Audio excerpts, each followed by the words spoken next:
Welcome back to another episode of Tales After Dark. This is a podcast filled with scary stories, and we will be diving deep into the world's most treacherous cult crimes. Many of the paranormal and creepy stories heard here are from articles that I have found on Reddit. Article information will always be included in the show notes below each episode.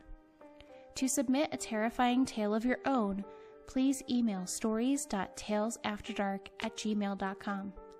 And make sure to follow TAD Podcast along on Reddit.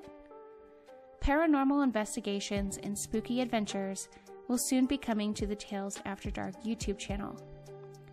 You can find those videos and all podcast episodes there, so don't forget to subscribe. The show is brought to you by the MW Network and produced by me, your host, Emma Dawn. Tales After Dark is made possible by our sponsors. The Home Bookkeeper Masterclass. The paranormal isn't my full-time gig. Outside of podcasting, I am a home bookkeeper. Check out how I was able to ditch my 9-to-5 grind and spend more time creating and doing all the spooky things I love by becoming a home bookkeeper. More information on my Home Bookkeeper Masterclass can be found on my company website, edjconsultinggroup.com, under Resources. Zaya Active. What's better than curling up in a nice pair of leggings and your Tales After Dark sweatshirt and listening to a spooky tale? In my completely biased opinion, not much. Visit myzaya.com/Emmadon for premium and affordable men's, women's, and youth active and loungewear. And make sure to check out the Tales After Dark merch store on teespring.com. Do you like to sip while you listen? Then sip with purpose by choosing One Hope Wines. One Hope is a Napa Valley wine company that has given back over $5 million to nonprofits. So put your wine to work by shopping One Hope at onehopewine.com/myshop/mommywines. All sponsor links are always included in the show notes. Don't forget to check them out, but most importantly, and simply, subscribe to the show, leave a rating and review, and share Tales After Dark with your friends.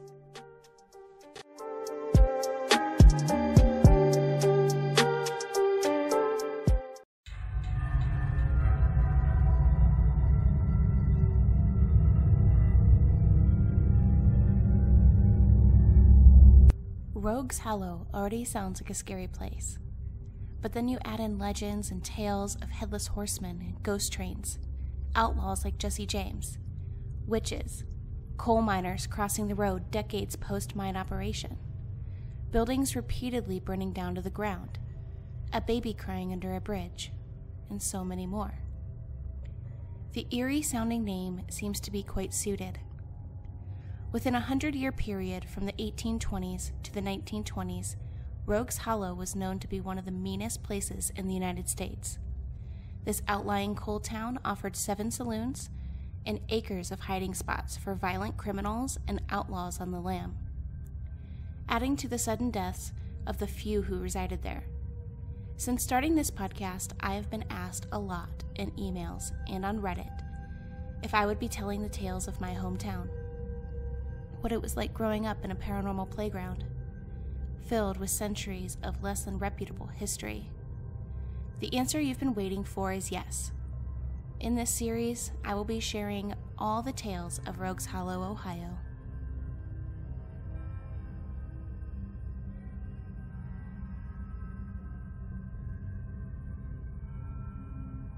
Hi everyone, and welcome back to another episode of Tales After Dark. Now, I have loved this series and sharing bits of my hometown history with you. Hopefully, you have been enjoying it too. If you have, go ahead, do it, leave a rating and review. But the story that I am interested in getting into as I reach for my coffee is one that is surprisingly more popular. Not that I'm a skeptic. I know that there is a lot of witchcraft that is done or said to be done in the Hollow. I know a lot of people travel to the Hollow, I guess to pull from the energy. It is a very energetic place. There's no way, no matter what kind of skeptic you are, that you could go there and not feel like the vibrations in your body are functioning a bit different. And I don't know exactly what that is. Obviously, nobody does. But it does have a reputation for being a very highly energetic place. So I know that there's a lot of people who travel to the Hollow, a lot of said to be witches or people who like to pull from that energy. And in high school, I know that there would be a lot of spooky things, especially around Halloween. Me and my friends would go down there and try to see something, or kids would bring Ouija boards. Now, I am not a Ouija board enthusiast. I recommend don't do it. You never know.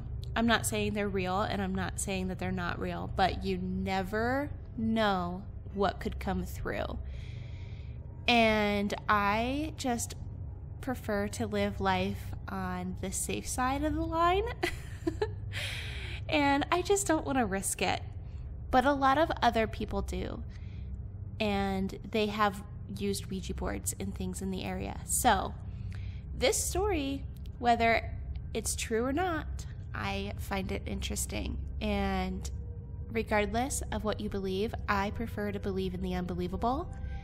This could be a true story. So let's go ahead and get into it as I take another sip of my coffee. The story I have for you today is of the Headless Horse. It's no secret Rogues Hollow is full of sinister stories and ghostly legends. If you have been following along with my Rogues Hollow series, then you know it has a roaring history. There aren't many roads that pass through the Hollow, though on the intersection of Frays Road and Clinton Road, legend has it a headless horse and a demonic rider have been seen. Now, I used to travel these roads almost daily in high school, as my best friend at the time lived on Frays Road in the center of the Hollow. As the story goes, back in the wild heydays of Rogues Hollow, a man was riding his horse at such a speed when they failed to pass a low-hanging branch of a tree from last I visited was still standing. The horse was decapitated and killed instantly, while the rider was tossed off by force, sustaining only moderate injuries. However, after the rider shook off the surprising accident and comprehended what had happened, the horse was gone, nowhere to be seen. Body, the head that was tossed feet away, was gone. No blood, no trace of animal anywhere. Can animals make deals with the devil? I'm not sure, but rumor has it a horse can be heard galloping throughout the area and rearing back its headless body. Many have said to have seen a transparent headless horse on fire, being ridden by what they say is the devil. Maybe you can take the bandit off the horse, but you can't take an outlaw soul that lives on. The headless horse and its mysterious demonic rider is said to keep the order of the spirits that continue to reside in the Hollow, as the devil watches over the sinister souls of hell, keeping the terrifying antics at bay. What do you think of this story? Are you listening along on YouTube? Let me know in the comments below. If you are tuning in on a podcast platform, click the voice memo link in the show notes and share your theories, and you may hear yourself in an upcoming episode. Don't forget to take a listen to the other episodes in the Rogues Hollow series: The Tale of Crybaby Bridge, The Haunting of Chidester Mill, Notorious Outlaw Jesse James. And until next time, stay spooky.